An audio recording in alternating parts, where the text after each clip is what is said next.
Good morning, everybody. What's going on? Welcome back to Movie Mornings. I'm your host, Martino, and today I'm sitting here with Mr. Jose Espinel, who we'll get to here in 1 second. Before we get started, please hit that like button below, subscribe to the channel, leave some feedback in the comment section, share this with your friends. We have lots of fun stories coming up. Rian Johnson might be doing Star Wars after all. He keeps pushing for it. Kathleen Kennedy may be out. We'll kind of get into that a little bit, and Jose and I are finally going to be talking about this Bob Iger thing happening. Jose, how's it going today, bud? I'm good. I'm glad to be back, and as you may or may not be able to tell, I have a new webcam, so I'll be looking a lot crisper now. Yeah, he's looking a lot better. Yeah, I got a stream deck recently too, so that'll help me with my streams whenever I do eventually start, and I've got better Wi-Fi now, so I hopefully will not be lagging in these videos or be, grainy, and when you have bad Wi-Fi and stuff like that. So yeah, a lot of good stuff has come about for me quality wise and stuff. So I'm really happy. Absolutely, we're happy for you, and yeah, it is good to be back. I mean, we didn't really get anything done last week. I'll tell you that the holidays just killed me last week. I had so much going on, and it was really hard to get any kind of content done last week with the Thanksgiving kind of coming up, and family things and all that kind of stuff to do. And I'm glad we made this time to be back together and doing this again, especially when there's been some pretty big developments in movie news world. And so it's going to be great to kind of get into a lot of this stuff with you here today. And so I'm pretty fucking stoked. Let's kind of talk about this really quick, because Rian Johnson has a movie out right now called Glass Onion. Might have heard of it. It is the sequel to Knives Out. Oh shit, it's already out? It's out in the theater. It's at a limited run in the theater right now, but it did make a real, let's say, modest $300 million worldwide just in its limited run. So the people are loving this franchise from him, Knives Out, and obviously he's got the third one coming up at some point, probably either next year or the year after, but we'll kind of see where he's at with that at some point. But right now, I mean, it's just showing like people are loving this franchise, and there's very few directors to make it into the $1 billion club. Rian Johnson's one of them with The Last Jedi. Right. Say what you will about the movie itself, and your opinion's your opinion, but the fact is he is one of few. And then now with the success of Knives Out, not just the first one, the first one did really well, when it came out in a wide release. This one in a more narrow release didn't break even, but it would have had a wide release. So he's very successful in what he does, obviously, and a lot of people have been wondering about the Star Wars project. It seems like every time there's an announcement, you and I talk about this all the time, with a director or somebody doing a Star Wars project, it's like, well, it's just not happening. And eventually we hear that it's just not happening, right? Like somebody will come out and say, yeah, creative differences, or yeah, like what was that JD Dillard one we talked about a couple weeks ago, where he was like, yeah, not happening anymore, but it wasn't for lack of trying on my part. It just, they can't get their shit together anymore. But Rian Johnson is a guy who really kind of keeps pushing, saying it's happening. I think every time we hear from him, it just seems like it's happening from him. And like it or not, that is the case. I mean, that's kind of what's been going on. So let's look at this, because he has been out doing press for Glass Onion right now. So let's take a look at this story. This comes to us from Screen Rant. Rian Johnson's Star Wars updates restore our hope for his trilogy, says the headline here. Rian Johnson's Star Wars trilogy updates have been infrequent in the past, but the latest update could lift the spirits of the fans waiting for the trilogy to happen. Announced ahead of Star Wars The Last Jedi's release, Johnson's Star Wars trilogy promised further exploration of a galaxy far, far away, with new characters supposedly unrelated to the Skywalker saga.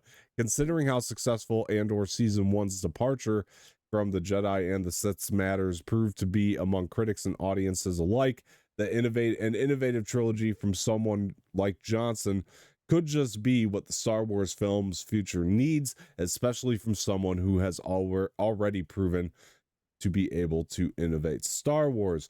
Johnson's Star Wars trilogy was never officially canceled, but an official timeline was also never offered. However, given Johnson's Knives Out franchise's success and his upcoming Peacock series Poker Face, his other work was prioritized, leaving Johnson's Star Wars trilogy future unknown. The latest updates nevertheless offered some hope about Johnson's involvement with Star Wars as he revealed he would, quote unquote, do a Star Wars anything, even choosing to pivot from films to TV shows. This is important. If a story were more suitable for the small screen. Johnson also confirmed that talks about his Star Wars trilogy keep happening with Lucasfilm director Kathleen Kennedy, demonstrating that the trilogy's delay is truly only, quote unquote, a matter of schedule. So, look, it's no secret I'm a Rian Johnson fan. I love The Last Jedi personally. I think that the guy is a world-class filmmaker. He's proven this time and time again. That's my personal bias, maybe, because I know that there's a lot of people that don't like what he does. I said a long time ago, I like where he says, even if it's something on the small screen, because I think I told you, Jose, a long time ago, have him direct an episode of Mandalorian or something along those lines, or maybe even an episode of Andor for season 2. Just have him do an episode and let it be like this killer banger episode. And then when those credits roll, people are like, who directed that? And this is directed by Rian Johnson. Then you get some fans kind of, oh, maybe he's not that bad. Some of the hate kind of, starts to dissipate a little bit. But what are your thoughts on this whole thing? Honestly, like you said, I'm also, Rian Johnson fan. I really, really enjoyed Last Jedi. Mm-hmm. And I mean, I totally agree with what you said. I think they should let him like dip his toes into a Star Wars show, whether it be Mandalorian's new season or Andor's new season coming, or maybe he could even say Book of Boba Fett, like in season 2. Yeah, honestly, maybe he could save it. Or just anything Star Wars related, with shows. Let him dip his toes in an episode or two. Have him do like an amazing episode, and then people will see that he did it and be like, oh, okay, maybe he isn't as bad as we thought he was when it comes to like directing, and then that'll give people more hope for the trilogy that he wants to do with Star Wars. Yeah, because I honestly think that he would, because I loved The Last Jedi. I think he would do an amazing trilogy for Star Wars. I think something the fans don't honestly realize. Well, number one, and I did want to talk to you about this because with Andor, I'm going to use this as an example. Overall, pretty well praised. Numbers are down, but overall, for the people that are watching it, love it. Overall, majority. It's not getting the hate The Last Jedi did. So overall, people are pretty happy with it. They all think it's pretty good. I've even heard the people that think the show's boring or whatever to say that it's done well, it's well made, and it doesn't piss them off. Like there's nothing about the show that like offends them on a personal level, like they felt like with The Last Jedi, right? So there's that. But part of me is like, when I listen to the people that don't like it, the discourse against Andor, it really makes me question. I think I said this on my episode breakdown for the 11th episode of Andor, penultimate, is I'm not going to hold it against anybody for not liking the show, but what do you watch outside of Star Wars? Because if you understand cinema, if you have a broad range of cinema, then I think you would take to Andor a lot easier, because it's obviously a show that draws from other cinematic things, right? So to me, it really makes me wonder, like, how many of Rian Johnson's other projects have a lot of these fans that complain seen about him, maybe even coming back to do something? Because I guarantee he's a very polarizing filmmaker and he takes really bold choices without a doubt. But I guarantee if those bold choices don't have much to do with a Luke Skywalker or whatever, I think a lot of fans would find him to be more accessible at that point. I don't know. What do you think of that? Well, to go to kind of point about Andor, I actually had a friend, the one that I was filming the short project with, he actually told me that he did not like Andor at all. Uh-huh. And he told me that the reason why is because of how slow the story was told, and a lot of the characters that were put into this is like, why were they put into this show? There was no purpose. I honestly didn't get it. He also prefers Phantom Menace and Attack of the Clones to A New Hope and Empire, so I think he's on like crack cocaine or something. Um, Well, there um, we are. and he also missed the end credit scene of the finale of Andor. Uh-huh. Um, and then I told him to watch it again, and he absolutely hated it. He's like, "What was the point?" Okay. I was like, well, you're dumb." um, No. I mean, you don't have to like every. I mean, it's all subjective. It's just like, to me, it does feel like the things that Andor is inspired by or drawing from, like, a lot of people don't have the broad range of knowledge of those things. And he also only really likes like dark type movies and like horror type movies. So I thought Andor was pretty dark, but I don't know. To me, honestly, trust me, compared to what he watches, not even close. I mean, it's not Terrifier 2, but it's a darker tone. This is to me, it's the most adult tone Star Wars we've had since. No, yeah, I mean, like he's into like sadistic, dark, right. violent Uber stuff, like that kind of stuff. Well, that's yeah. Hey, to each their own. But no, to go back to Rian Johnson, no, I do think that if he was to do something that didn't have to do with any of the characters that we've already seen in Star Wars, yeah, I feel like a lot of people will really like it, especially coming from someone like Rian Johnson, because, like you said, he's just an incredible director. I've liked a lot of the stuff he's done previously, not just Star Wars. And I do honestly wonder if the people who are hating on him because of Last Jedi, if they've actually seen anything else he's done. Yeah. I highly doubt it. But I can also see where they're coming from, because I mean, it's like, yeah, cool, he's done like really good movies outside of Star Wars, but from what they've seen just from him in Star Wars so far, they haven't liked. I get that. I can see them having their doubts about him doing a whole trilogy alone.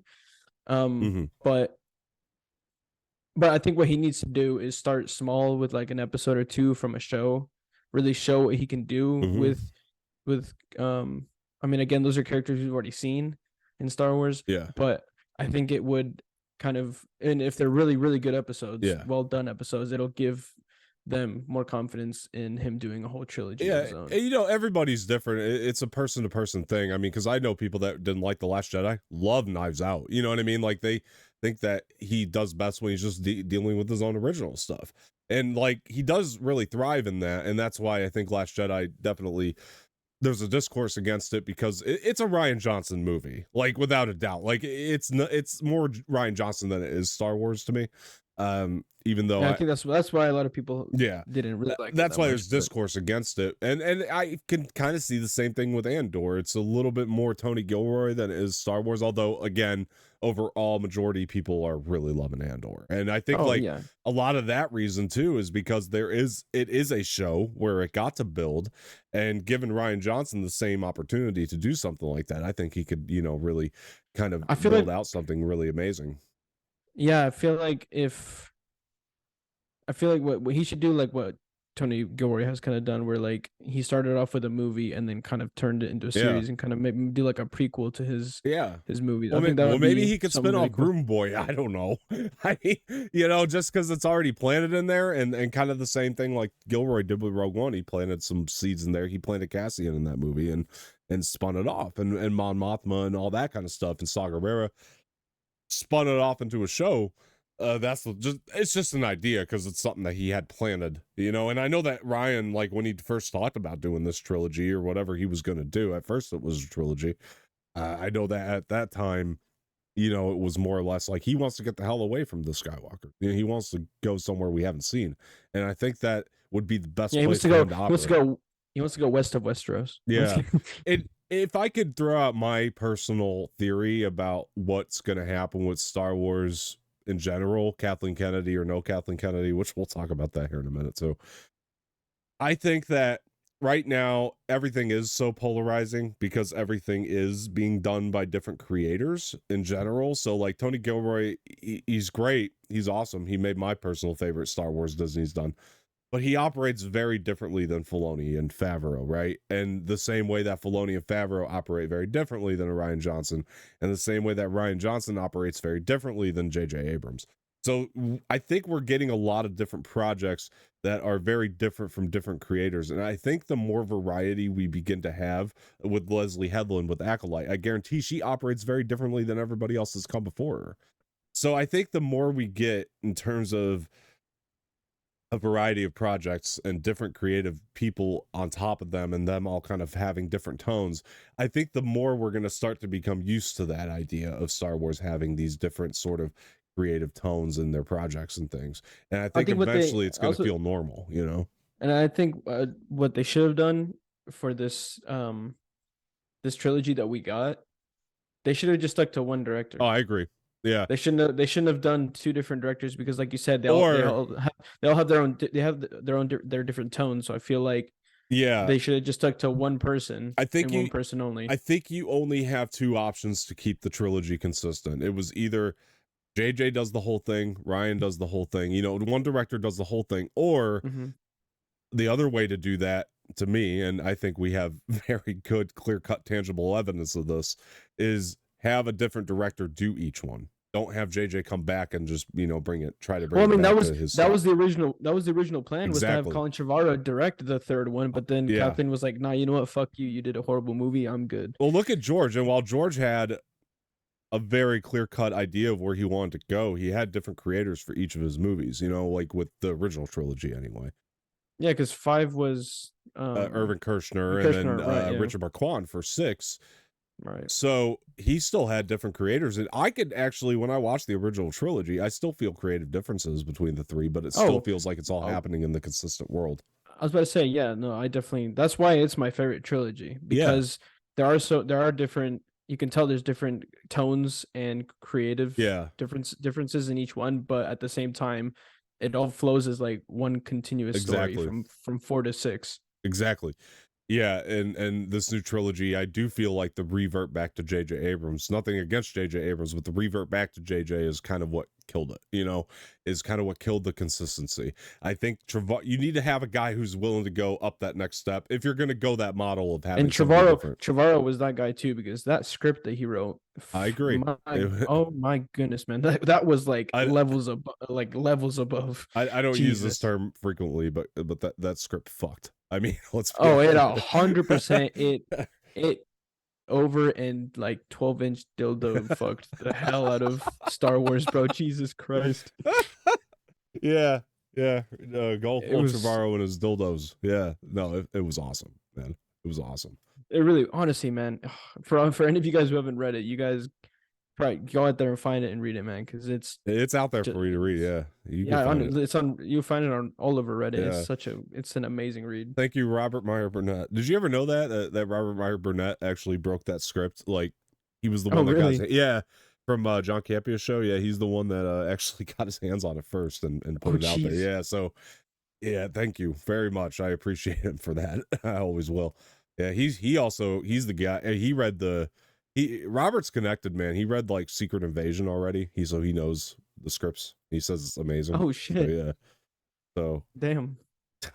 Yeah, agreed. Anyway, guys, look, Rian Johnson coming back. Obviously, Jose and I have personal bias loving The Last Jedi, but I love all of his other work too. It's not just that. So it's more than that. So I personally, yes, I would watch it if he did it. Now, let me ask you this. Just one last thing and then we'll move on. Business-wise, is this smart? Because as polarizing as Last Jedi was, it still made $1 billion, right? As polarizing and as divisive and as much anger as that movie stirred up across people, it still crossed that mark, man. I mean, it really did. I mean, it made those $1 billion. Didn't like all three of them do $1 billion? Yeah. And you know, the thing is like, I know people like to go, well, it's Star Wars, it's going to make $1 billion or something like that. But the thing about that is like, or it should have made through 2 billion or whatever, you know, but like the thing about that to me is like, once you hit the $1 billion mark, you're basically catching raindrops in a bucket that's already filled with water, if that makes sense. Like at that point, like, you know what I mean? Like every dollar after that is just raindrops, you know, coming into a bucket that you already got filled with water. That's kind of how I always looked at the $1 billion mark. That's why we kind of use it in People use it in the industry as kind of like a gold standard, because it's one of those things that I think we're at like 50 other movies have done now, and it's so many. So the thing is, so many movies have done it already. They have, but it's only 50 of the millions of movies that have done it. You know what I mean? True. So when you take that statistic, that's why it's such a gold standard and such an impressive feat. And there's few filmmakers that have done it, and Rian Johnson has. Anyway, back to the question. I'm sorry. Business wise, do you think it's good to get him back? I mean, I feel like you could probably do. I mean, I feel like J.J. Abrams could do a trilogy, probably, and would also financially be okay. I mean, because his two movies also made the billion. Yeah. No, I'm not taking that away from him. Yeah. So yes, I do think financially, yes, it is smart to bring Rian back to do a trilogy, because he has made a Star Wars movie that hit the billion. Now will any of his movies in this new trilogy hit the billion? No idea. Maybe one, maybe two. Who knows? Yeah. I'm not too sure. But I have full faith and confidence in. I mean, it's gonna be hard to hit the billion, especially with a trilogy that's gonna be based around completely new. I know, like in this trilogy, we had characters that we have seen before.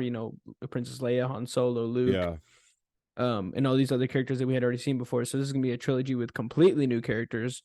So it's going to be harder to hit the billion because we don't have those characters that we have fallen in love with so much.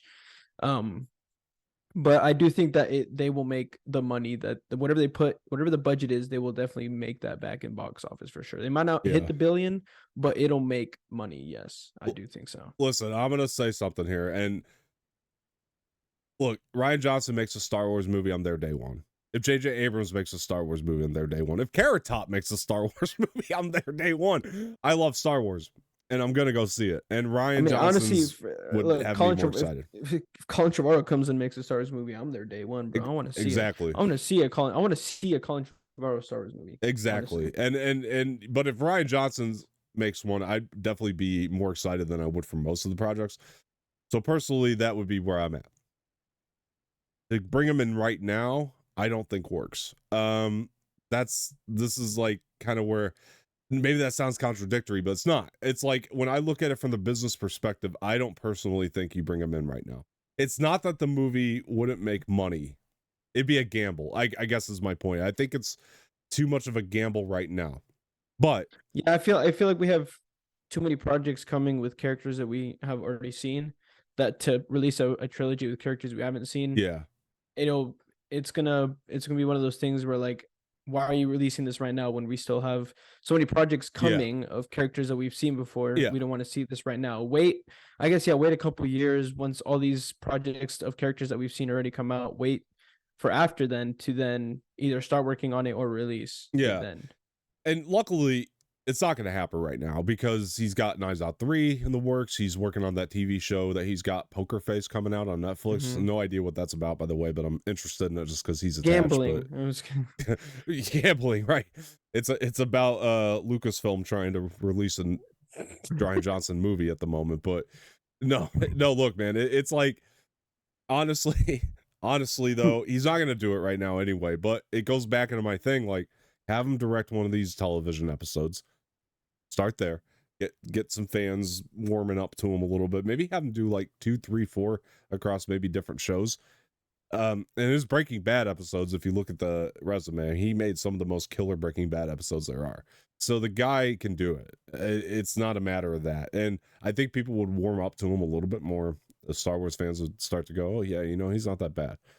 So start there, get people to warm up to him. And then I still say 6-7 years down the line, we could start talking about him doing a movie or something that he's helming, whether that be a movie or TV show, something that he oversees. Then I think that conversation could be had. But I do think, like, if Knives Out, if this success continues with this franchise, they're going to have to look at him again and be like, he's a filmmaker we really want to have, just in terms of his overall success on his own. He is somebody you'd want to look at and just say, yeah, we need him. He's good business. If his movies keep making money and making numbers, just for business sense, you would have to look at him at a certain point and say, yeah, we want to work with him again because he wants to work with us. And when we worked with him last time, our relationship was good, right? I mean, that was how they're probably feeling right now. It's like he plays ball, at least. I mean, he works well with others, people loved working with him. You can say what you want about the script or their feelings on the script or whatever, but people liked working with Rian. That's been very much said and very much put out there, and people still continue. Look at the actors he's pulling for these Knives Out movies, man. I mean, they want to work with Rian. He's a director that people are lining up for, to try to get into one of his projects. At a certain point, as Lucasfilm, you're going to want to look at that. Now, I'm not saying now. At a certain point, you're going to want to look at that and say, we want him to do something else for us, because he wants to work with us. So that's kind of my take on the whole thing. But again, I think now is bad timing. Oh, there went your lighting. It's okay. I'm going to pull this next story anyway. Fuck. Yeah, go ahead and fix that. It's dead. Oh, your light died? It's dead. That's the thing. Yeah. Oh, shit. Well, all right. Jose's going to be a little dark. I guess we don't have a choice on that. I don't know if you could raise the ISO, if maybe that can bring you. That's what I'm about to try. He's gonna try that. Okay, guys, sorry about all that.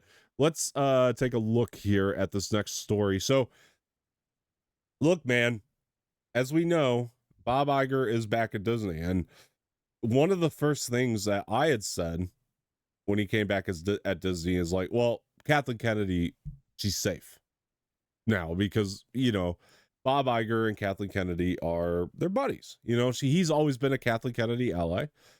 And again, guys, I have not been the most positive when it comes to her work at Lucasfilm, but she is a banger producer. And I think Bob Iger knows that. She's an awesome producer. I just don't know that. I think at a certain point, you have to look at Kathleen Kennedy's work at Lucasfilm and have the discussion with her. Maybe you're not cut out for this as a studio head, but I said the last person to do that, this is in my mind, would be Bob Iger because of how much of an ally of Kathleen Kennedy's, that's better, how much of an ally of Kathleen Kennedy's he has been in general. So I might be wrong about that. Let's take a look at this story here. And this is actually coming to us from the Direct, who've been breaking some pretty decent scoops lately. And actually, they didn't actually come out with the scoop here.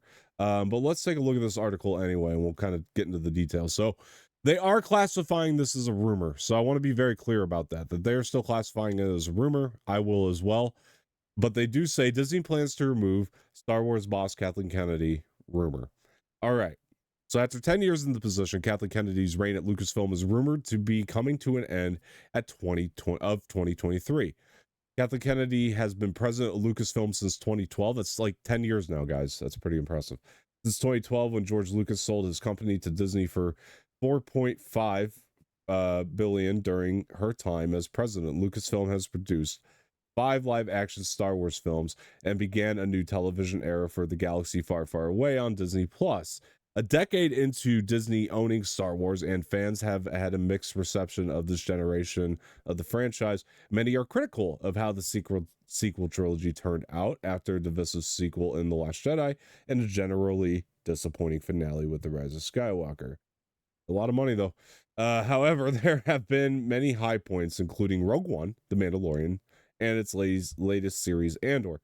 After years of chatter that Kennedy may not last as Lucasfilm president, a new rumor indicates that her time may be done sooner rather than later. Here we go. This is where it gets interesting. YouTuber John Campea revealed on his live show that his sources have indicated that Kathleen Kennedy will be removed as the president of Lucasfilm either before the release of Indiana Jones 5 or shortly after. Here's from John Campea. This is what I have heard. I have heard that the decision to remove Kathleen Kennedy has already been made and that she will be gone either sometime before or very, very, very shortly thereafter the release of Indiana Jones 5. And he also goes on to say, now, I want to be very, very clear here. I cannot independently say to you and confirm to you that this is a fact. I will say that one of the people that have contacted me has 1,000% average on the things they've informed me of. This in turn would mean that a new president of Lucasfilm would oversee any future Star Wars projects, including the next film set to release in December of 2025. So, all right, there's a lot of interesting stuff in here, Jose. So number one, like I said, I've personally been critical of Kathleen Kennedy's work at Lucasfilm. I think that there have been a lot of missteps. The sequel trilogy being one of them. You and I just got done talking about how they kind of botched that a little bit. Not in terms of money, but in terms of what it did to the fan base in general, how divisive it's been. I agree with the article on that. And also agreeing with the article, there have been wins. Mandalorian, Rogue One, Andor, which has done nothing really to further divide the fan base, but help bring it together. So those are 3 big wins in terms of how the fan base has been handled as well. The other thing I want to point out too is while I don't think everything is at the fault of Kathleen Kennedy in general, because I do think that there are a lot of factors at play. I think that the switch up at Disney wasn't helpful between Iger and Chapek. I don't think that helped a lot of things either at the time. I also don't think that Bob Iger even made all the best decisions when he was there. For the most part, he's pretty masterful at what he does. But, like putting Solo in May so shortly after Last Jedi, which Bob Iger came out. This is the difference between Iger and Chapek. Iger admitted to that mistake and said, I really regret doing that. Iger's decision to completely scrap the George Lucas outline for the sequels. That's another thing that we can, blame Iger for, not necessarily Kennedy. So not everything has been her fault, but the failure to get projects started up, that's definitely been an issue. That's probably been the worst thing she's done. Jesus. The sequels, while they didn't help the fan base at all, they still made money, even though it further divided the fan base. The more decisions they made with those, like they needed, but it made money. It was a financial win, and like we said, Mandalorian, Andor, Rogue One, big wins on her part. I mean, and Tony Gilroy, that's her boy. That's her again, guy. but compared to everything that they've released so far. Disney's released as Star Wars, like they've had 3 victories out of like how many defeats? There have been mid projects, and another thing, if I could be even just a little bit more further critical here, because I don't bring this up a lot, but there's a lot of the division from the fan base. Because, all right, I'm gonna say this as carefully as I can. All right, screw it, bro. As carefully as I can. There is a large margin, because I don't want to box anybody in, but there's a large margin of the fan base that is not in favor of a woman being in charge in the first place, which is bullshit. That's not the reason why I don't 100%. Like it. That's bullshit. Not us, but there is a large margin. Yeah. And so they're looking for any minute to bring down Kathleen Kennedy. And I do think, again, while that part of it's not Kathleen Kennedy's fault, I do think as a leader, she could have done more to try to get under that a little bit better and try to, kind of come out and ease a little bit of that. And in interviews, she hasn't been the best lately in terms of just trying to ease that. She's definitely in terms of and she says some stupid stuff in interviews, but I don't think it's always things that I could typically take some of the things she said in interviews and be like, I get what she meant. I know how that's going to resonate with some of the idiots of the world. Do you know what I mean? And and so for me, it's that's always the difficult thing when I hear her say something like, oh, Kathleen, pump the brakes, because it's I know how the idiots of the world are going to take that. And it's just, yeah. So my point is, I hope that she's being, if they're parting ways with her, because let's be honest, they're never going to say she's fired. With somebody of her clout, they're going to let her say she's stepping down, but she's probably getting somebody of let's be real, she's probably getting fired, but they will never say that out loud. That's the difference between Chapek and Kathleen Kennedy, bro. They're just no, we're firing Chapek. Yeah, exactly. No, Chapek, that was a misstep. We fucked up. Kathleen Kennedy, we'll let you say you're stepping down, because I'm pretty sure that's how they'll approach it when it happens. But yeah, 100%. I do think at the very least that at the end of the day, I do hope that a lot of the idiot chatter and the people that have just been nothing but not helpful to the Star Wars community in general, those folks, I hope they are not the reason that they are giving in and having Kathleen Kennedy step down. I hope it's for real, legitimate merit. And Bob Iger's a smart guy, so I honestly do hope that is because they see that the decisions that she has been making recently haven't been the best at all for Star Wars and Lucasfilm, and that the reason why they're quote unquote firing her is because they need someone who's actually going to step up and take this serious and actually make the right decisions for the future of this franchise, and not because of some dumb idiots who are trying to screw over this lady because they don't think that lady can be in charge of a franchise, which is honestly because she's made it this far for a reason. Like she's been like, she was working with Bob Iger, and like there's a reason why he kept her this long. And well, it's not only that. Okay, let's go back to the idiot group real quick, and then I don't want to spend any more time on them.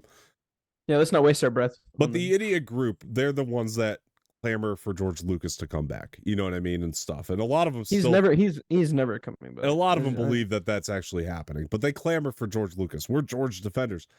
They forget that George picked Kathleen Kennedy. Like, that's what I mean. That's what I mean. Like, it's literally, you guys forget that George was literally the one that picked Kathleen to be the CEO of Lucasfilm.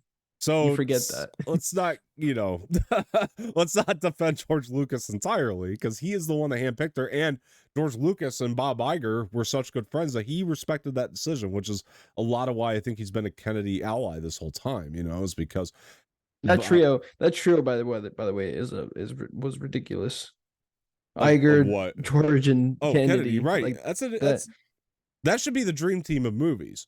In all honesty, like when you look at their resume, like that should be the dream team of making movies. But Iger went one way with he didn't want to use the outline that Lucas had, and at the time, I can kind of understand where he was coming from because of But I think we're gonna have a new trio of amazingness coming.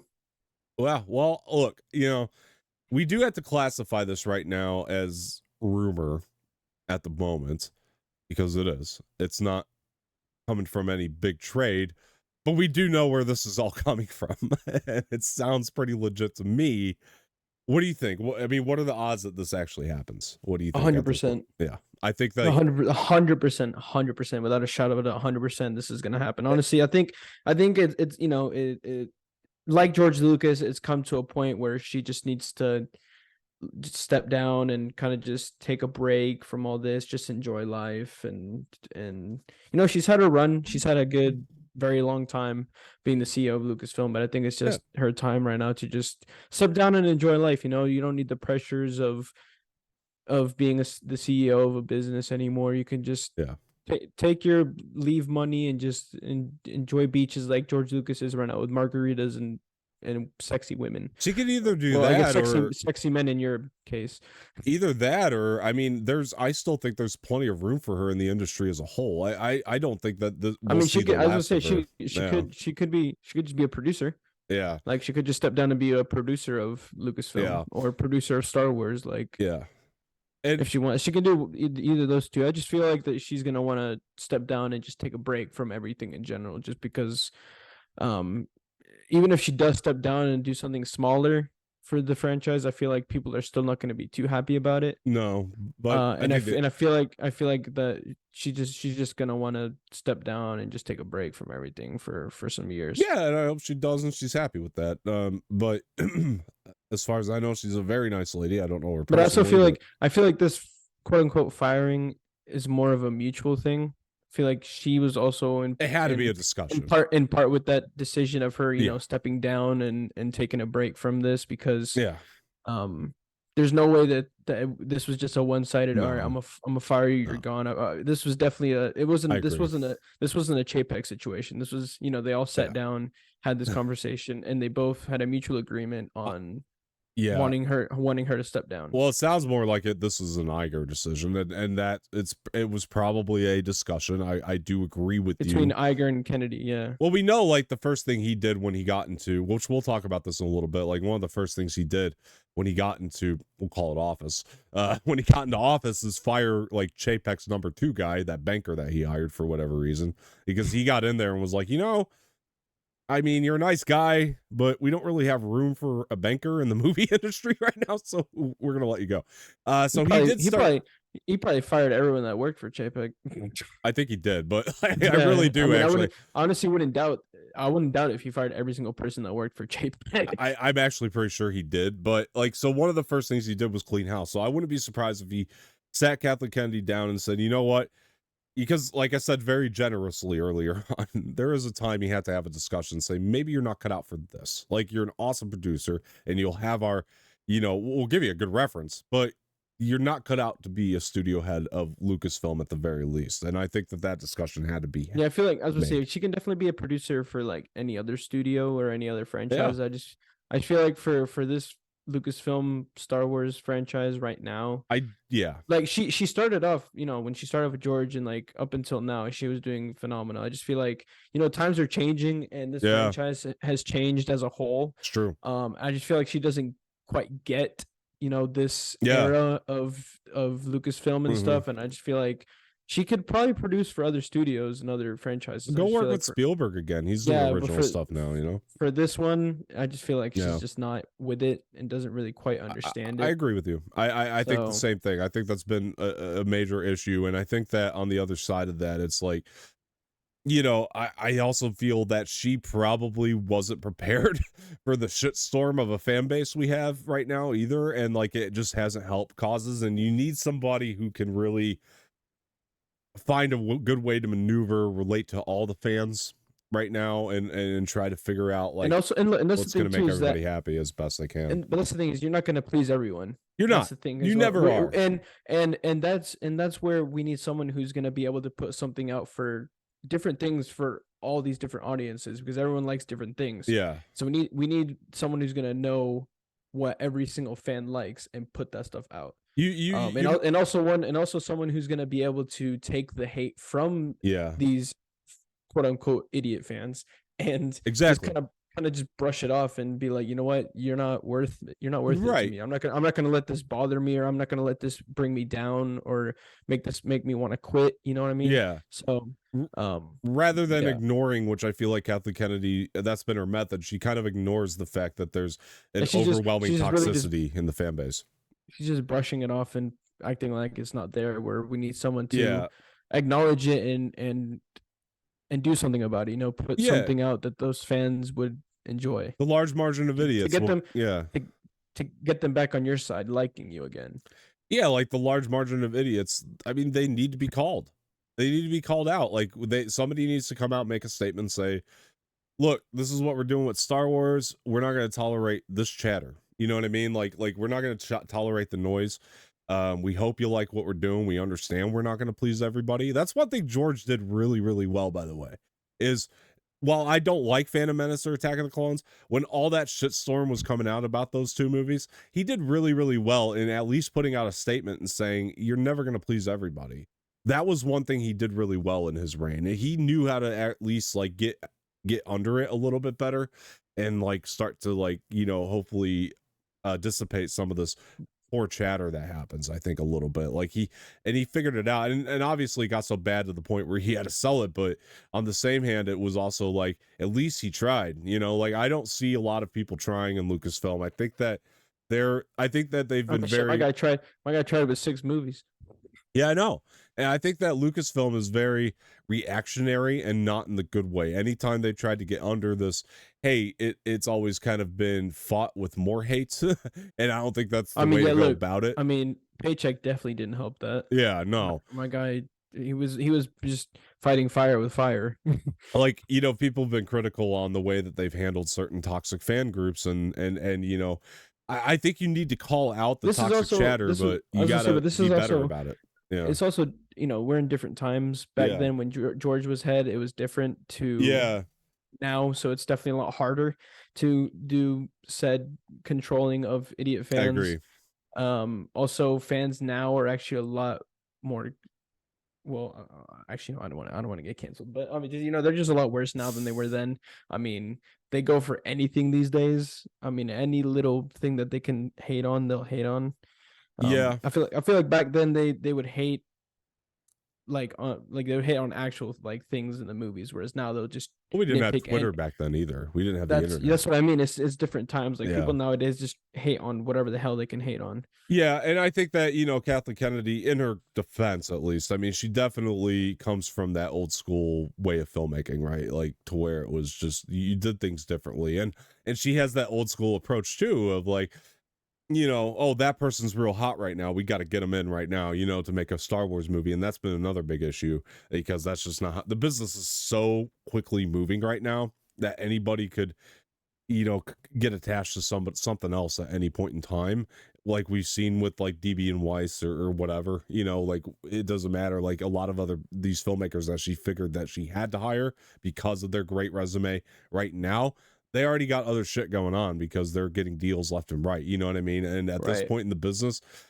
unfortunately, to make something Star Wars, it takes a lot longer than most projects, you know, but a lot of these guys want to do a lot of these other smaller projects too on top of it and try to find success in that, because with the way the economy is, you want to make movies on the cheap right now, you know, as best you can. And I think a lot of these filmmakers are looking to go that direction too, because they understand that if you make a smaller project right, that could be where the money's at as well. So while Kathleen Kennedy might offer them, hey, here's, you know, however many millions to make Star Wars, you're not going to see some of that deal until the thing's actually done, as opposed to a lot of these other smaller projects that they're more ambitious about at the time, they can see returns on almost immediately, you know. So it's a little bit different when it comes to that, I think, as well. Kathleen Kennedy, just she comes from that old school Spielberg, you know what I mean? Like she has that to her, so she doesn't really get that. I don't think she gets like how quickly the business is moving right now, you know. And I think that she definitely doesn't know. She had a tough time navigating through that. But look, man, they're gonna let her, I guarantee it, they're gonna let her just step down,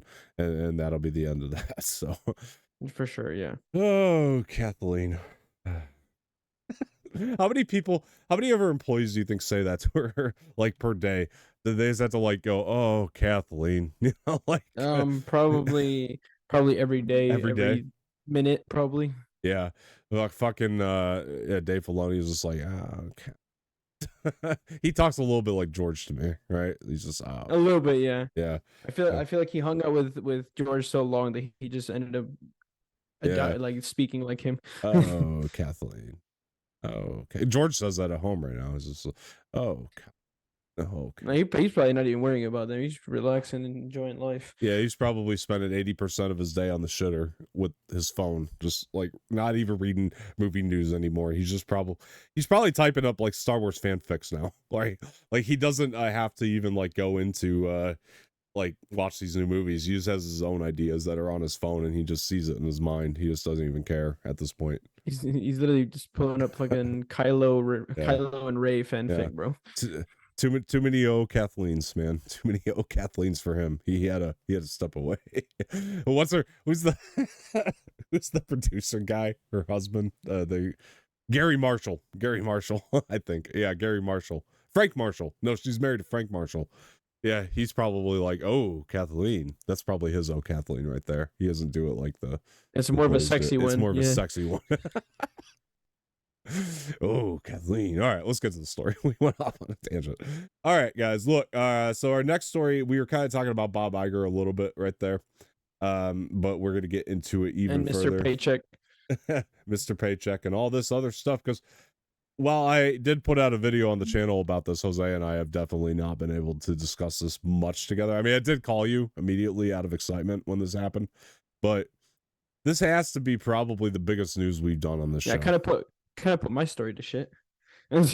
What story? Oh, the Hemsworth thing? Yeah. Oh, yeah.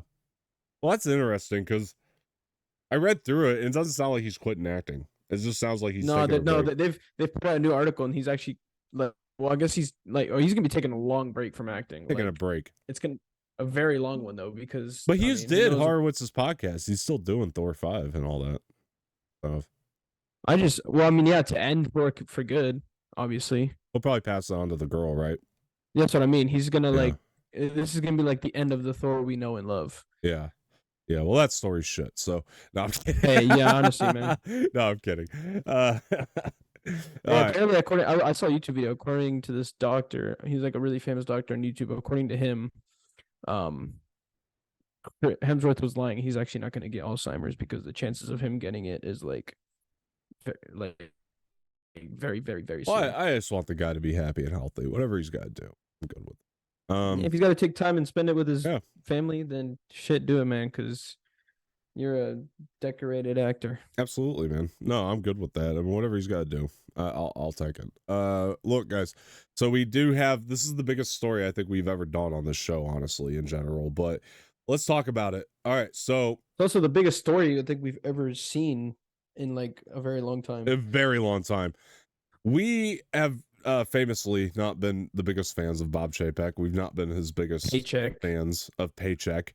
And this kind of came like very abruptly. Because he just saw his last one. Sure did. Now, look, I do want to get into that too, that part of it where it's like what this actually is going to cost them ultimately. But look at this. All right, so nothing. Absolutely. Talk about the story. All right, maybe in the long run, maybe not.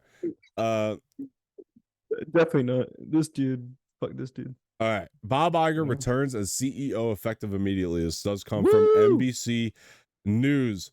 Bob Iger is back. Disney, in a shocking late Sunday announcement, said it had reappointed Iger as chief executive effective immediately after Iger's handpicked successor as CEO Bob Chapek came under fire. That's a nice way to put it, for his management of the entertainment giant. It is with an incredible sense of gratitude and humility, and I must admit a bit of amazement, that I write to you this evening with the news that I'm returning to the Walt Disney Company as Chief Executive Officer, Iger wrote to employees in an email, which was obtained by CNBC. The dramatic upheaval comes 11 months after Iger left Disney and days after Chapek said he planned to cut costs at the company, which had been burdened by swelling costs at its streaming service Disney Plus. Earlier this month, the company's earnings vastly underperformed Wall Street's expectations. Even its theme park business, which reported a surge in revenue, delivered less than analysts had projected. Iger's return also comes as legacy media companies contend with a rapidly shifting landscape as ad dollars dry up and consumers increasingly cut off their cable subscriptions in favor of streaming. Of course, Iger will help the company's board develop a new successor, Disney said in a release. Chapek was named chief executive February 2020, succeeding Iger, who had previously said he wouldn't return to this role. And I do want to get a little bit further into this article than usual because there's a lot of really interesting nuggets in here. Shares of Disney have fallen about 41%. Woo! So far this year. As of Friday's close, the stock hit a 52-week low, November 9th. Iger has signed to work as CEO for 2 years, Disney said Sunday, with a mandate from the board to set the strategic direction, renew growth, and to work closely with the board in developing a successor to lead the company at the completion of his term. Let's see. All right. So the company said Chapek stepped down. Yeah. Soon after Chapek took over in 2020, COVID-19 became a pandemic and forced the shutdown of Disney's theme parks and prevented it for a time from releasing movie theaters. Nevertheless, the company's stock soared in 2021 before crashing down to earth in recent months. Quote unquote, we thank Bob Chapek for his service to Disney, his long career, including navigating the company through the unprecedented challenges of the pandemic. Yeah, pretty much just keeping it around, said Susan Arnold, Disney's board chair. She will remain in that role. Chapek, whose contract as CEO was extended earlier this year, planned a hiring freeze, cost cuts, and layoffs across the company, according to a memo CNBC obtained earlier this month. I remember reading all about that, actually. The internal memo came 3 days after the company's poor quarterly or earnings report. Iger, who held CEO role for 15 years at Disney, had favored Chapek as a successor. He very much did. He really fucked up. The two ultimately had a falling out, look at that, and their conflict cast a shadow over the company's future. Chapek distanced himself from Iger with a series of decisions, including his new approach to streaming prices for Disney Plus, Hulu, and ESPN. I want to talk about that a little bit too here in a minute. Iger is a widely respected and liked figure at Disney. He oversaw deals to acquire Pixar, Lucasfilm, and its Star Wars properties, and Marvel, of all which have become multi-billion-dollar intellectual property behemoths. Yeah, but only under Iger's rule. Let's remember that. Chapek, meanwhile, angered employees with his initial silence about the Don't Say Gay law in Florida, where the company's Walt Disney World Resort is located. He then received blowback from Republican politicians such as Florida Governor Ron DeSantis for opposing it earlier this month. CNBC reported that Chapek had been in touch with Republican leaders in preparation for the GOP. Chapek was also criticized for his handling over Scarlett Johansson's pay for work in the Marvel movie Black Widow. Okay, all right, so let's start talking about some of this stuff. There's a lot to kind of break down in this article. You don't say. But I think it's all very essential to the story because. And not only that, I do want to talk about some of the other things that weren't mentioned here that I do know for a fact has happened. So for starters, yes, he took over. I'll get the good part out of the way. He took over Disney in the pandemic era and kept it alive. Granted, Disney has a lot of money and a lot of people in place that take care of that money, but he kept it afloat at the very least. So I'll give him that. And taking over anybody, I don't care if you're the worst CEO or the best CEO, it's hard for anybody to navigate through those muddy waters. So I'll throw that out there. The other thing I just want to just slide under the rug because I don't think it's very important to this discussion at all is the whole Don't Say Gay thing. I don't care. I mean, like, I care, but I don't care. You know what I mean? Like, it's not important to the conversation we're having. I don't think it helps the situation. I don't think that a CEO of Disney... You don't get involved in those discussions as a CEO of Disney. You shouldn't. And kick that under the rug. Let's not even talk about that because we have in the past already, and it's just not even worth bringing up. But it didn't help. We know that. So that part aside, I think almost everything else he did sucked. I think we could say that pretty much. No, every single else thing that he did sucked ass. Yeah, I think we can pretty much say that as fact at this point. As the article pointed out, he was hated by his employees. Doesn't surprise me. Now, well, all the ones except for the ones he probably paid. One of the things I've been hearing a lot about. Is that something else had to have happened, and I can't help but to agree. Because there had to be an emergency meeting in place for a reason to get him out of there.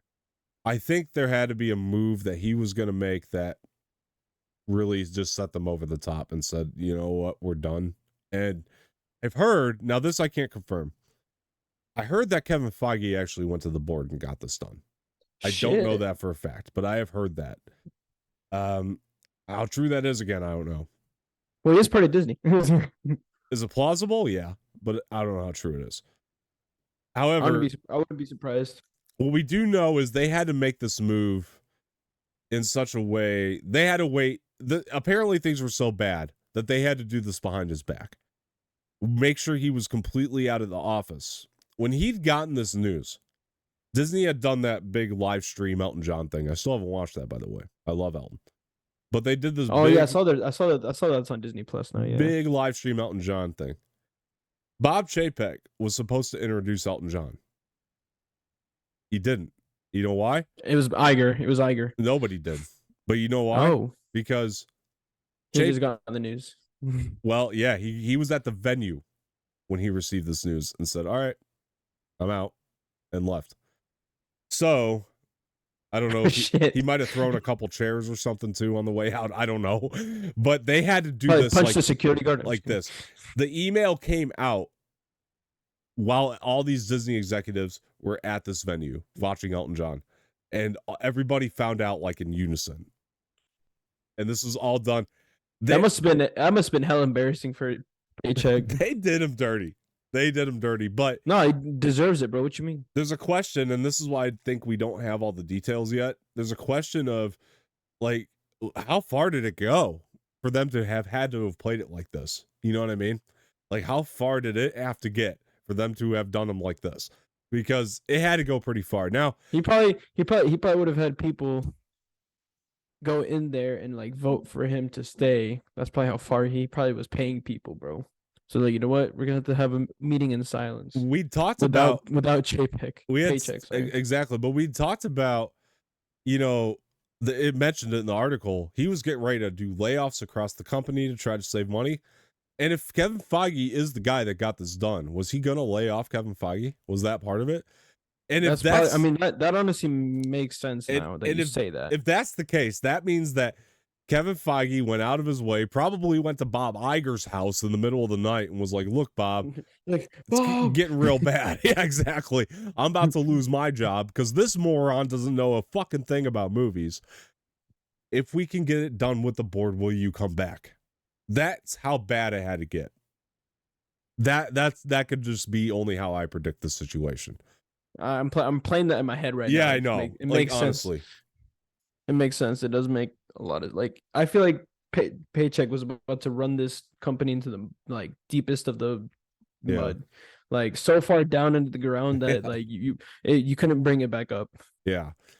But I heard also, and this apparently, I think it's been laid out in articles already, so this has been broken. Like the second that Iger email came out, it turned into a party over at Disney offices. I'm literally not surprised because no one liked him at all. So I'm not surprised that they probably threw the biggest party Disney's ever had. 100%. They probably had champagne bottles out the ass. They probably had food coming out of fountains and down slides. Yeah. And a fucking pool and hot tub and like strippers, 100%, like women in it's like Wolf of Wall Street in there. Fire at the top. Yeah, exactly. People fucking in the bathroom. Literally, fucking singles raining all over the skies. They had those money guns just shooting bills everywhere. Right. Probably had like the biggest fucking party, bro. It had to be nuts. And I guarantee that Elton John concert, that was the best concert of those Disney executives' lives. They probably went all out once they got that DM. Yeah, because I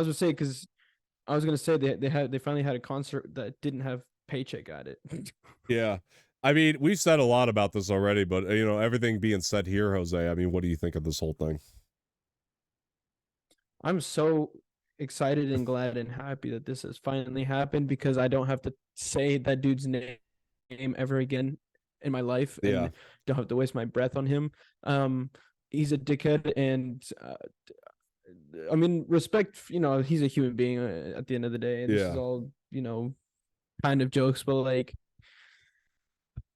when he was doing the Disney, man, you can't respect my franchise like that, bro. This is my childhood right here that you're messing with, and I'm glad that you're finally out of there. I'm glad they fired you, and I'm just ready to see what Iger's gonna do. I feel like he's gonna bring this. He's gonna full like 360 this company back up to winning ways. Honestly, and look, man, it's not going to be easy. It's not going to be done overnight. But as the consumer, I think it's not going to be easy to. It's not going to be easy to fix what Paycheck has fucked. No, if I'm being honest, it's not easy. But he's got a mess. He's going to do it. I have full faith and confidence in my guy Iger. He's definitely going to fix. It's going to take a while, but he's going to do it 100%. I have full faith and confidence. One of the things that which Bob Iger is the one that started Disney Plus. He didn't go and say let's do Premier Access. He didn't go and say let's put Turning Red, a Pixar movie, straight to Disney Plus. That wasn't his decision, but that was all Paycheck. You see, Premiere was about probably the dumbest thing that Chapek probably did to Disney Plus. Yeah, and look, that was so fucking dumb. On one end, I said on one end, I understand you want to get the movies out there, and I understand you want to make a buck from them. I get that. But there's the other side of it where you put these things on Premier Access for $30, which is ridiculous in the first place, especially when you're paying the subscription price already. And then you go and put these movies straight to VOD elsewhere for $30 when the subscriber should have first dibs and get a better price. Ridiculous. There's no reason for that. And Turning Red could have been a huge theater hit. Had they marketed it right? Yeah, had they not made it the straight streaming BS? Still haven't seen that. I haven't seen it either, but the reception is phenomenal from the people that have seen it. Better than a lot of other Pixar movies. But he puts it straight to streaming and just treats it like it's this little ass thing that's not. Like, have respect for Pixar, man. And Pixar was pissed. Yeah, it's gotten some good reception. Pixar was pissed about that. I wouldn't be surprised. That's the thing is, I'm not surprised that every single franchise under Disney was pissed because I mean, Paycheck has done every single one. That's why everyone's so fucking happy that he's finally gone, because he's fucked over the entire Disney franchise. And you know, who told him to make that creative decision? His banker? I mean, come on. Probably. Because they were the ones. Maybe when he was fucking some random stripper, she's like, "Hey, do this," and he's like, "You know what? That's a good idea. Yeah. Now let me snort a line of coke off your belly." Exactly. But luckily, Iger has now said we're going to restructure this thing, and we're going to make it to where the creative power goes back into creative heads, including, you know, being able to decide where the movies go. Ultimately, we're not going to leave that to some banker. And by the way, I feel for the banker, because everybody out of Disney said that banker was a nice guy. He just didn't know shit about movies. You know, like I feel for him in that way, but at least he could put this on his resume, I guess, and hopefully land on his feet. Banker of Paycheck? Banker of, I don't know. It was some media division he had that would interfere with the creative heads. It was so stupid. I mean, the guy literally had one rule when he got into that position of CEO. His rule was do everything opposite of Bob Iger. And it really made no sense. It really made no sense when Bob Iger set you up with a structure and a plan that's worked. The guy, Bob Iger, has had a year where he had 7 movies in 1 year make $1 billion. It's unheard of for any studio, but he did it. You know, and despite of what people might think of a couple of those movies, it doesn't matter. That's unheard of. Those numbers are unheard of. That's Bob Iger. He's, I mean, yeah, what Chapek's had what, like 3 $1 billion hits? Two, 3. Well, he's had one. He had Spider-Man No Way Home, if you count Spider-Man, which is 1. That's it. Which, I mean, is technically his. That's technically his. So yeah, he's had 1. And yikes. You know, Sony owns that, so I don't know how much they got from. I mean, sure they got something, but it's still like it's ridiculous, man. And even when you look at the comparison of also the amount of movies they release, the whole thing with Scarlett Jonhson and releasing her movie straight on Disney Plus, that was another Paycheck monstrosity right there. Yeah, say what you will about Iger ain't gonna make that mistake. That's for sure. Well, say what you will about Black Widow, but she was right. She didn't sign up. That's what I mean. That's what I mean. Iger wouldn't have done that if he was still here. Absolutely not. And if he would have had that conversation that she wanted to have with him. You know, that would have at least happened. She was like, "Nah, fuck you." The public would have never heard about it. I'll tell you right now. No, yeah, if there was a shakeup between Bob Iger and one of his talent, he goes, he takes care of it. He doesn't. We don't hear about that. We don't hear about that stuff. The other thing I like about Iger, and this goes back into the Star Wars thing, I remember when Iger was in charge and we were wondering about projects, Star Wars projects, what's going on with Star Wars. Bob Iger, while the updates weren't always in our favor as consumers of Star Wars, he was always announcing stuff. He was always saying something about it. He was always updating us on what was happening with Star Wars. What he did is routine stock shareholders calls. People started calling it IgerCon, which I think is funny. When he did those, he would update us on everything that's going on, you know, even when which was bad news for the consumer. But even when he said, we're going to take a Star Wars slowdown, at least we know what the hell is going on, you know, like at least we're getting updates. So I hope that we get a lot of that back too. And I think a lot of the reason that we've been so slow on news for us personally is because we don't got that IgerCon anymore. Iger would always be dropping something, you know, that was interesting at those. And I think it's been very low for news. I hope we get that back. The news. Yeah, I don't think it's helped the trajectory of news for this show or anything else too, because Disney's a big part of it. Makes up a big part of the things we talk about. And I really hope we do get IgerCon back so we can actually get constant news. Yeah, no, absolutely. I think that the guy, he will constantly. Well, he first needs to fix this shitstorm that Paycheck has left, and then is a mess. Go from there. I can't even imagine what he's coming into. It's got to be bad, but he might wither and die before he even fixes this company, bro. And how much shit and stress he's probably going through. Jesus. I think of anything, he's the guy that can do it. That I'll give him 100% for sure. I think that's why you needed him. I think that's why it was essential. I feel like he's just going through so much stress right now because of how shit it's been left. Yeah, well, you know, one of the things that was kind of mentioned here as well is definitely that, you know, he is going to develop a new CEO to take over Yeah, after his 2 years. After his 2 years, right? Presumably. Yeah. Now, the interesting thing about that is like 2 years, 3 years, that's actually a pretty normal contract for a CEO. Right. So that doesn't mean he can't re-up after 2 years, because after 2 years, if it's still not where he wants it, he could say easily like, hey, I want to re-up and get a new contract. So I don't know how that's all going to work. I would hope for his sake that he can go back to retirement and leave this company in a happy place.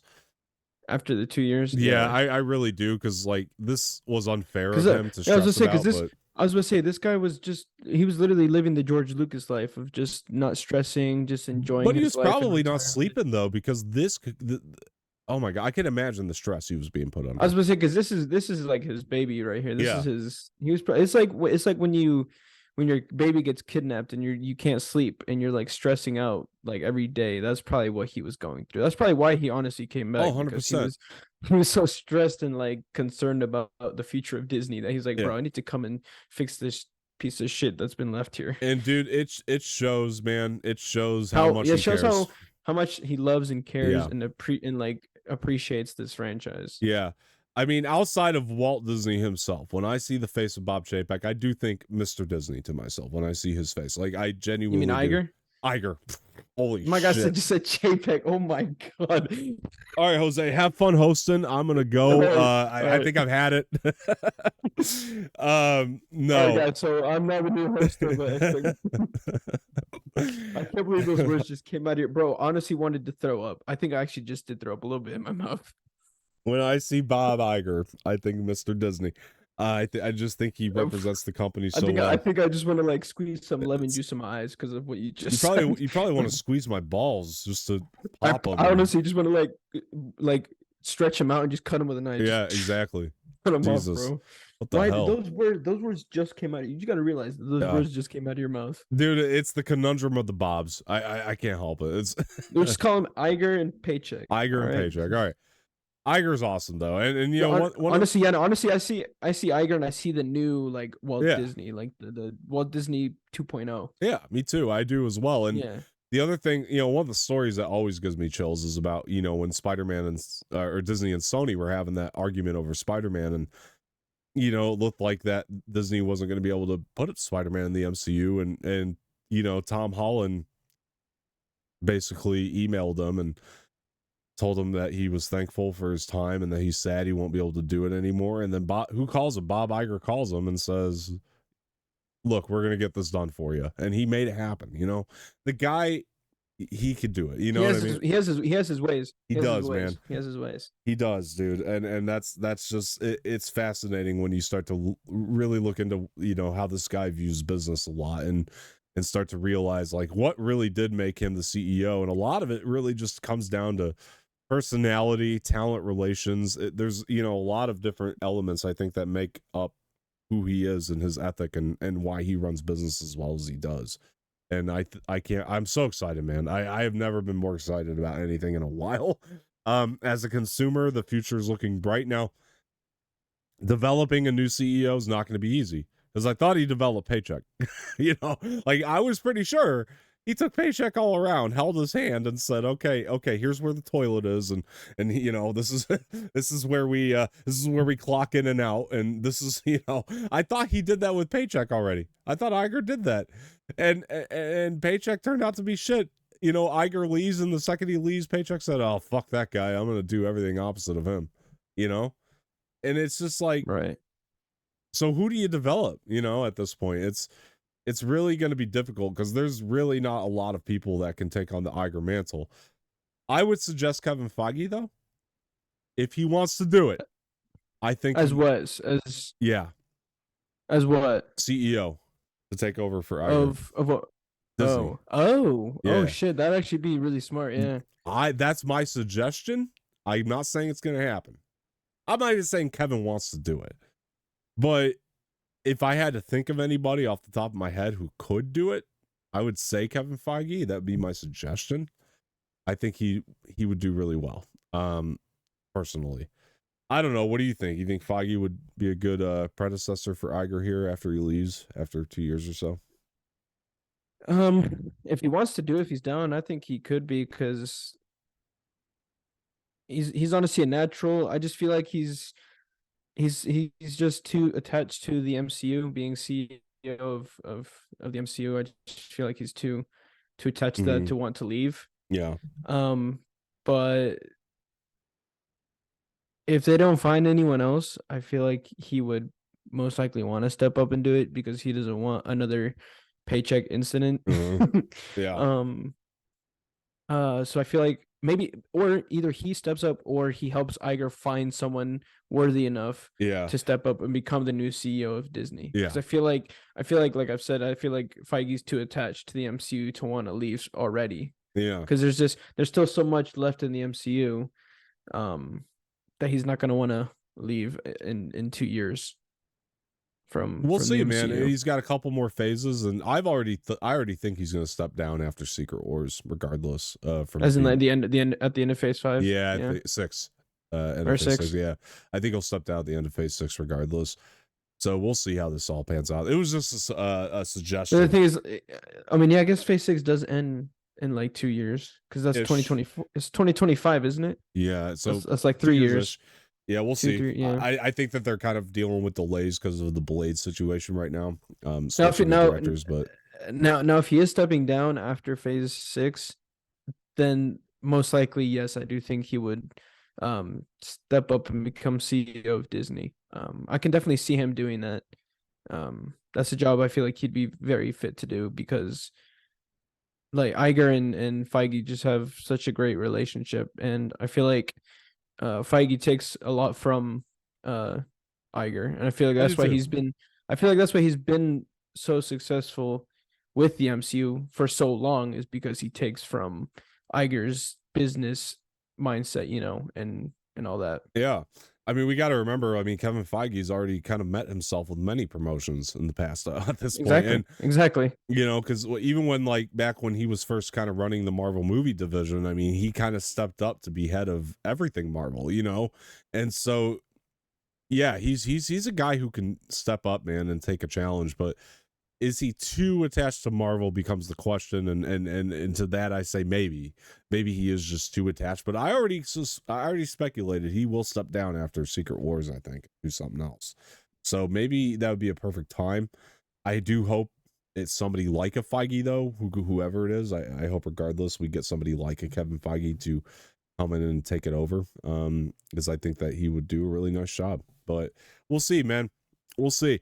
And speaking of, somebody as great as Kevin Feige, another one of the greatest filmmakers of all time, I think, is Quentin Tarantino. I think without question, he is one of the best. Now, Quentin got himself into some, let's say trouble, depending on who you're asking here. And we'll kind of get into this here, because I definitely have different varying opinions on it. But let's take a read at this article here.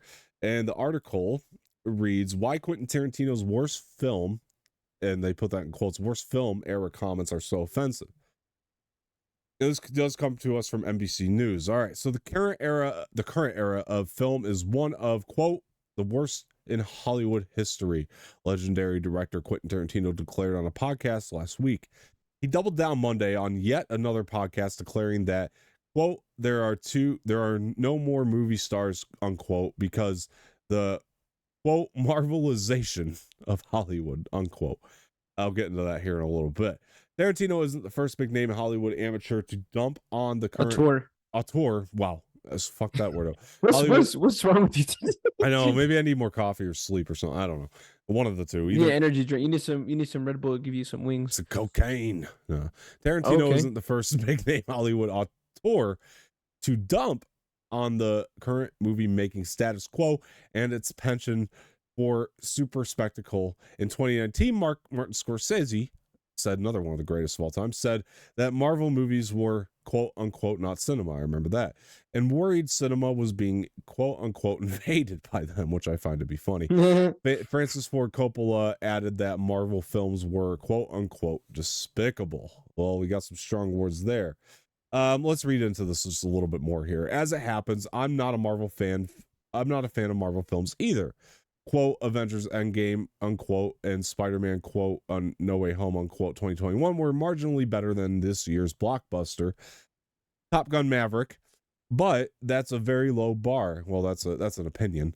Nonetheless, even to a Marvel skeptic like me, claiming that this era of film is the worst in history, I don't necessarily disagree with that. And using the language of invasion makes these directors sound like aging cranks yelling at the kids to get off their grass. All right, I don't agree with everything in this article, obviously, but I do think it brought up a couple interesting points. So, first of all, I don't think comparatively to the things that like Scorsese said, let alone Francis Ford Coppola, I don't think Tarantino's comments are all that bad. I think that he needs to be careful. If I was in charge of Quentin Tarantino, I would at least say be careful. But yeah, there is a perspective of this where I do look at some of these guys and I'm like, I could see why they don't like Marvel movies. Now to straight up say like Scorsese did, right? They're not cinema. They're cinema. I'm sorry, they are. You go and watch them in a cinema. You get feelings from them the same way you would any other piece of cinema. They're cinema. Regardless. Like, come on. I mean, I don't know that Scorsese meant the way it came out, but I don't think he likes Marvel movies particularly. I don't even know if he's ever fucking watched one. I can't even confirm that. I don't know if any of them have seen any Marvel films. I think Tarantino has, to be fair. Because I know that Tarantino loves comic books and stuff, and I think he's at least seen these. And you know, one of the things he said is that, you know, maybe they're a little bit past, you know, his time, you know, of being a comic book fan. And, you know, I get that he's a little bit more self-indulgent these days, and good, because he makes really terrific films when he is. I think Tarantino's a real standout filmmaker here. And 100%. And I think for Coppola to call them despicable is ridiculous. I think it would just be easier for him to say it's not for him, you know. But whatever. I think that we are in an age, for sure, where Marvel movies are making a lot more money than these smaller pictures, obviously, and they have really taken over. But then I would also I could see why there's a threat, but then I would also raise the question of whose fault is that? You know, I don't think it's Marvel's fault that the world has gone that way. Does that make sense? You were even talking about this is a changing industry, you know, and that you don't think like Kathleen Kennedy can keep up with that. She's just from that old school of filmmaking. You know, we just had that discussion, and it all kind of goes right back into that. So I don't know, man. What do you think about these, you know, kind of filmmakers talking badly about Marvel? And again, I think Tarantino was pretty generous compared to Scorsese and not Ridley Scott, Francis Ford Coppola. But yeah, what do you think? Yeah, honestly, just think that they're not with the times. They're obviously from a completely different generation. Yeah. And like you said, it's not Marvel's fault. It's the generation's fault. Well, it's not really fault because I love the MCU. Exactly, it's not fault. It's like it's not fault. It's just it's because of this new generation that Marvel is taking over this quote unquote cinema. Yeah. They're the ones that are going out there and watching, you know, these movies over and over and over again and making them popular. And that's the reason why Marvel has to spit out so much, is because so many people love the MCU that they have to constantly have stuff out there for people to watch, because if not, you're disappointing your fans, therefore losing money. Yeah. And losing fans, therefore losing clout, and therefore probably going to eventually die. But no, yeah, it's honestly, it's this generation that is starting to grow with these movies instead of the, you know, the styles of, you know, Martin Scorsese and Quentin Tarantino and Francis Ford Coppola, like them older generation directors. These generations are just growing up more with wanting to watch like sci-fi stuff, you know, superheroes and magic and all this other kind of stuff. Yeah. And let me say this too. I disagree with the article in terms of that what he said was offensive. I didn't really find it offensive. What I would say is, you know, I don't think Tarantino himself, for his own personal films, has a lot to bitch about, because his movies are still blockbusters. People still go see them. When a Tarantino movie comes out, it's still an event. Let's be honest. Bro, Inglourious Basterds is one of my favorites. they still make good love that money. movie. So for himself, I don't think he has anything to worry about. He still makes good money with his movie. He's in good hands. It is unfortunate for people like Scorsese or, Coppola, or whoever wants to, come about. And, I would even agree to the point of a lot of the times, actually every year, my number one movie is typically not a Marvel movie, or it's not a blockbuster. Pretty much every year, there's a smaller movie that's better to me. I mean, I thought you meant like an actual box office. I'm like, well, fuck. No. I think Marvel typically tops box. It's Marvel or Star Wars, right? They'll typically top box office whenever we really just anything Disney, for being honest, right? And yeah, I mean, they're just doing something right, and I don't know what you do. I think it's wrong for the filmmakers to blame Marvel or the audiences, period. It's not their fault. What I do think it's a fault of is, number one, stellar marketing on the part of Marvel and Star Wars. They have stellar marketing behind their movies. I do think we are coming into a generation with shorter attention spans, and I think that's a bigger discussion about technology and the way we use it nowadays. Because I do think that we are coming into a generation with shorter attention spans. And that's not me saying don't make the movie you want to make. Please go make the movie you want to make. I'm saying that you're going to have to start to understand why they're not making as much money, because Marvel's putting out things with a lot of moving pictures and, like things that are going to keep people, and that are very long. Well, they keep people enticed, Marvel. Yeah. And yeah, true. They there's explosions, and unfortunately we are in a place where people like that stuff. That I do think that audiences, I wish that shout out to Michael Bay, by the way. I wish, yeah, right. I wish that audiences would take the time to go out and broaden. I was talking about this earlier with Andor, broaden their cinema knowledge. I think that that's important, and I'll back the filmmakers on that. Like a lot of these indie films and stuff. There's a lot of really great smaller pictures that need attention, and I'm not going to deny that. Do you think that there is a way that we can have these big Marvel movies make all this money and become these juggernauts, but still get some? What can the smaller movies do to get more, attention and things of that nature? I'll tell you the first thing: their directors need to stop shitting on Marvel. Honestly, that's the first step. Honestly, if you want clout, then you need to stop hating on big companies, because that's how. Because then you're gonna have all the fans of those companies not want to watch your movie. Yeah. So if you actually start praising Disney, then they're gonna want to, actually watch your movie and give it a chance. Because I bet you all these smaller budgeted movies that don't get the praise is because more than half of the world's of Disney's audience, like more than half of the people in this world are audiences of Disney, if not like the entire world. Yeah. And so as soon as and like the diehard Disney fans, if you shit on their company, they're most likely not even gonna want to give your movie a chance. Yeah. Because like, oh, you shit on Disney, I'm gonna shit on your movie. I'm not even gonna watch it. Yeah, I mean, why bother? Even James Cameron works for Disney, was shitting on Disney not that long ago with the audience members, and it's like, I get why the frustration. I don't think what they're doing is right. It's inexcusable, that kind of talk about the Marvel movies, but I do get why they're frustrated. I do, because there was a time when people would go out to see smaller pictures, and there was a time for that, and I understand the frustration. That was also because bigger picture movies weren't really a thing then.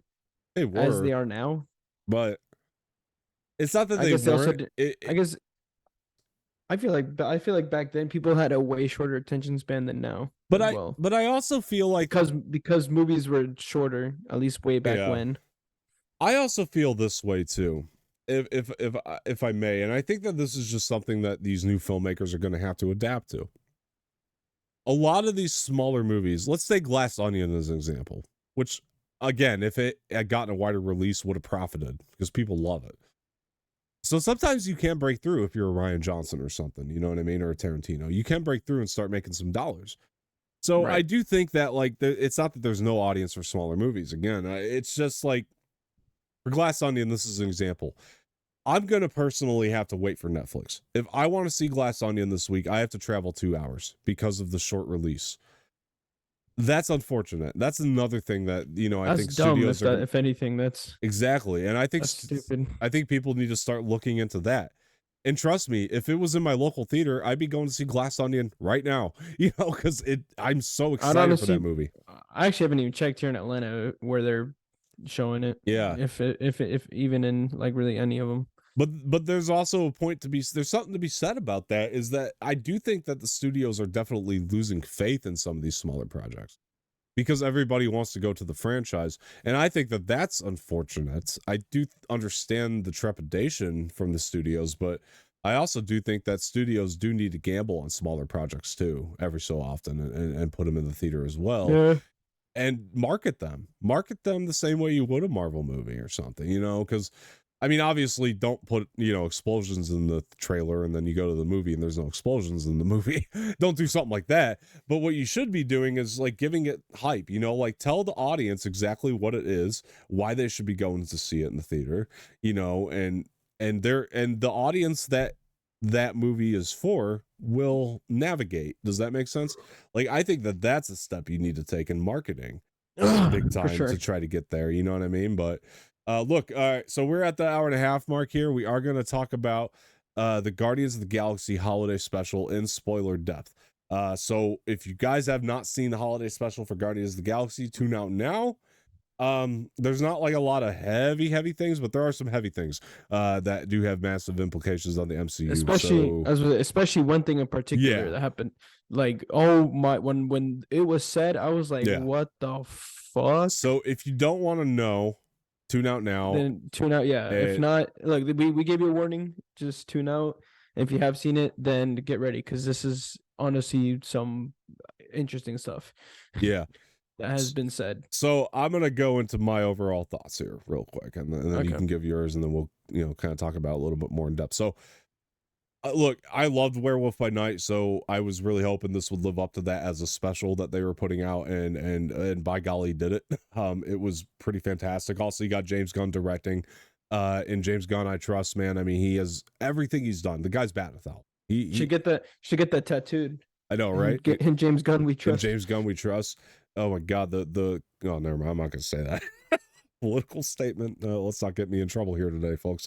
Oh yeah, please don't. But look, James Gunn, I trust though, man, for sure, because the guy, he really is. Every project he's ever done, he's batting 1,000. So I had full faith that this was going to be great.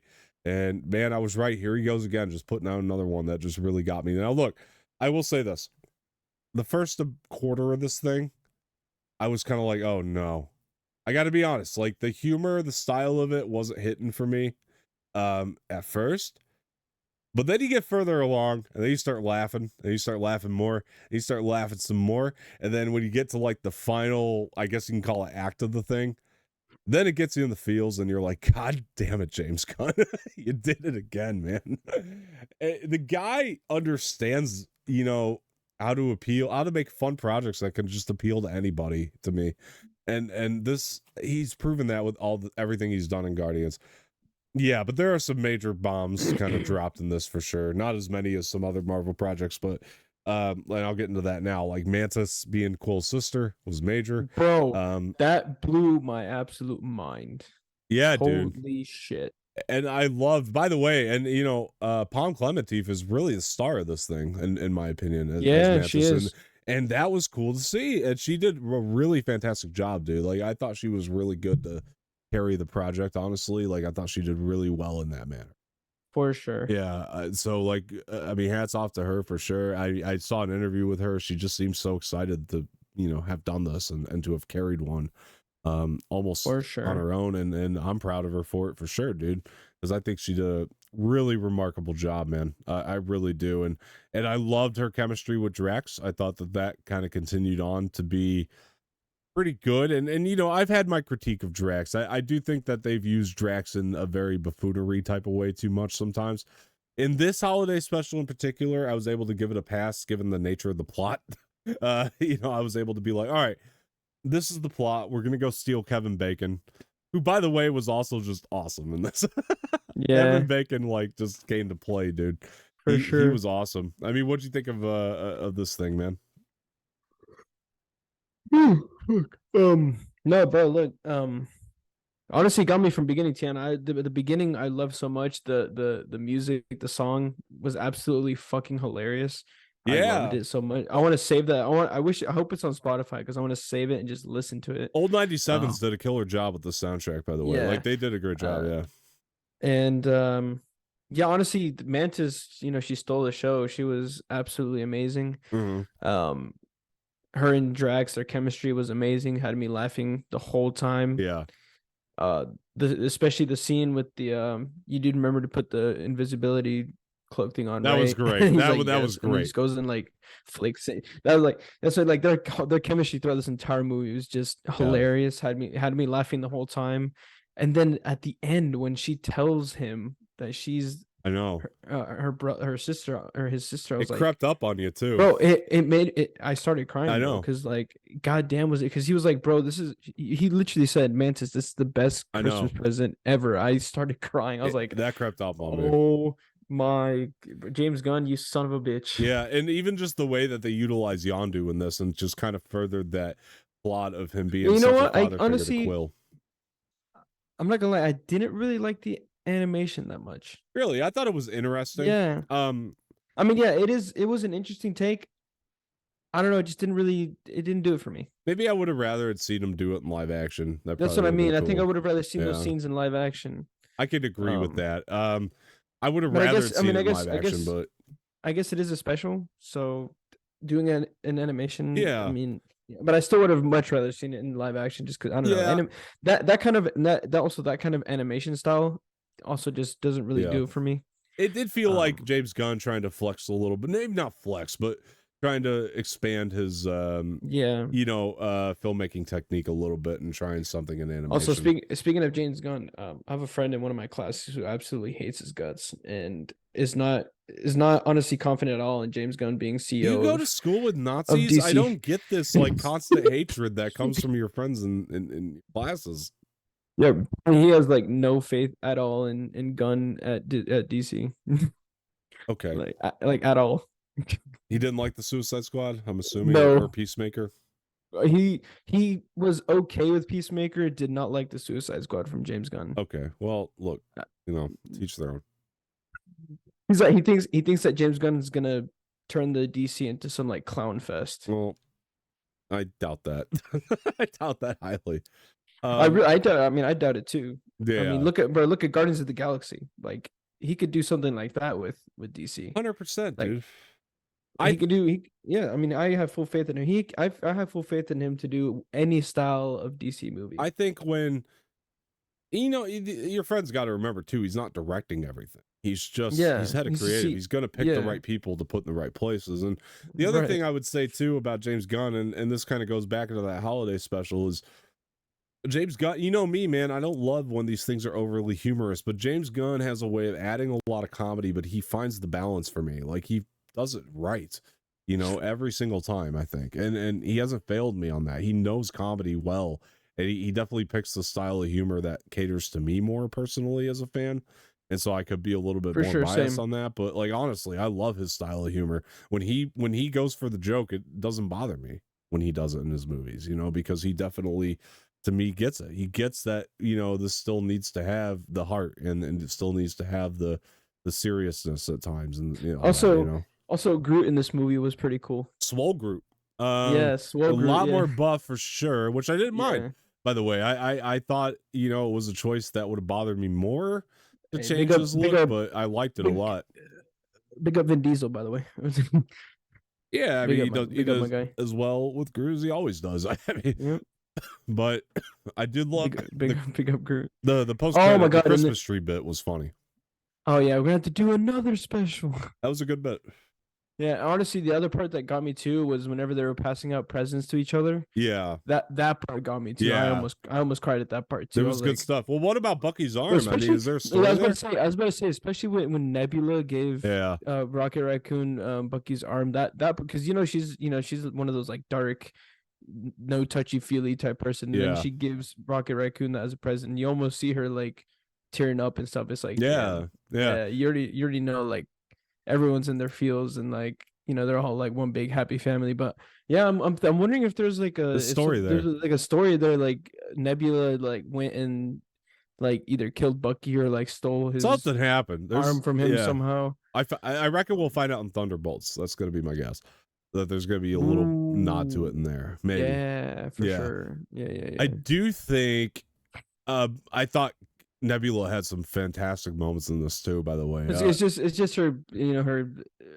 It's almost like monotone, no touchy feely. She's growing on me more and more every time I see her. In this project, she was awesome. In this special, she was like she was a very underrated. Oh my god, when she was dancing awkwardly when the band was pulled, that was amazing. Oh, when Kevin Bacon was singing with the band, and she's just getting in. I'm like, oh, that's so funny. Oh my gosh, and what was really cool too was when Groot gave everyone the presents, and it was like the different scenes through the special. Oh yeah. Yeah, that was really cool. I like that. That was a nice one too. I like that a lot. That was a nice touch right there. Yeah. And by the way, oh gosh, I can't remember the character's name, but he took over Yondu's. Oh, that white guy with the red top. God, I love him. He was good too. Yeah. It's Sean Gunn. It's James Gunn's brother, pretty sure.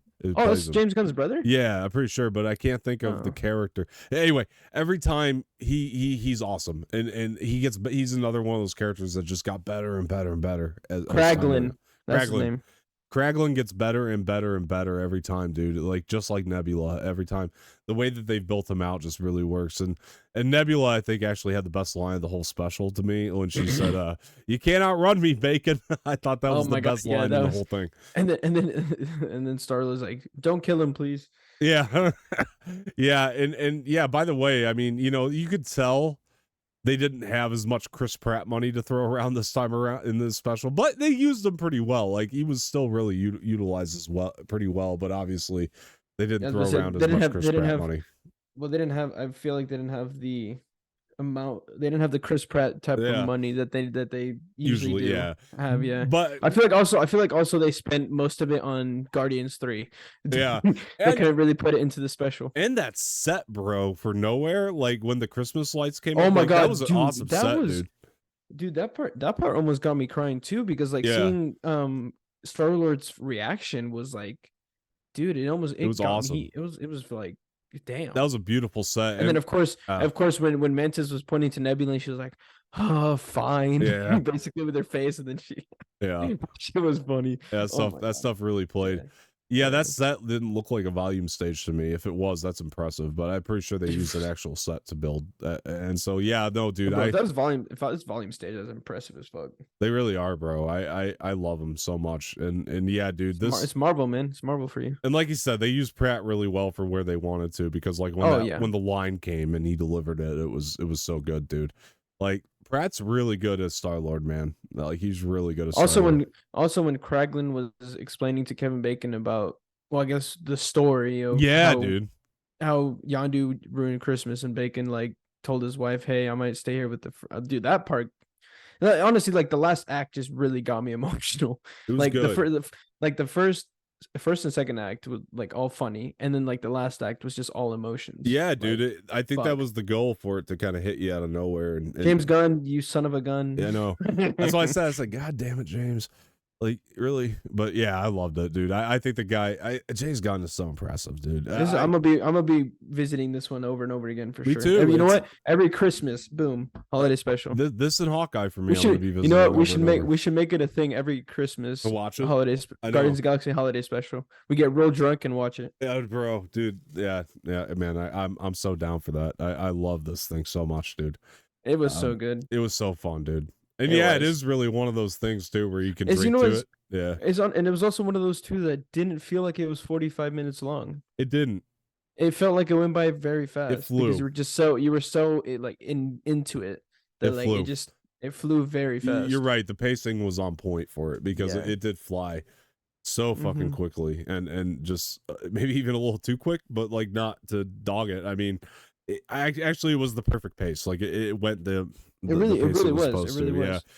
And like actually the other part I like too was when Mantis got Drax the inflatable elf in the presents. Yeah, dude. that was a good one too, because they had the whole argument in the beginning. It was like, I forgot what was it, big inflatable man or something like that. Oh yeah, my that gosh, shit, his it was good obsession with too. that man. And I love the candy cane bit too, where she put it under the cop car and she was like, "Does this look like a man to you?" I thought that was so funny. And the guy, this And then poor she's and then cop she, is like, "A man? No." and she's like, "Here, now we're even," and she just leaves the Oh candy right, cane there. right. Yeah, no, that was fantastic, dude. Yeah, that stuff really worked for me. I Oh love my this god, thing. when Drax started getting shot by bullets and Yeah, just started laughing, he's like, "Bro, stop! You're gonna yeah. make me pee." Well, we That should shit got mention me. too, by the way, because we were talking about Black Panther. That didn't actually close out Phase 4. This did. Kevin Oh Feige yeah, said, yeah, so yeah, he said that technically, this yeah. was actually the epilogue to it. So I was like, okay. So this And technically closed it out. speaking of Black Panther, it's already at like 700 million worldwide, Yeah, it's which doing is real well. absolutely fucking ridiculous. It's gonna hit the billion in no time. I think well deserved. I hope it does hit the billion for sure. I think it's very well deserved if it does. But yeah, guys, look, I'm gonna give it a must watch. That's my grade for the Oh, Guardians Holiday bro, Special. like way above must watch. Like you It's pretty have good. to watch it. You have to watch it. Yeah, Like you haven't seen it yet. I don't know what the fuck you're doing. yeah. Go and watch it like now. Even if you're not like a Marvel Guardians person, like honestly, if you want to see a fun movie about space people trying to kidnap Kevin Bacon, where else For are you gonna get Christmas. it? You know.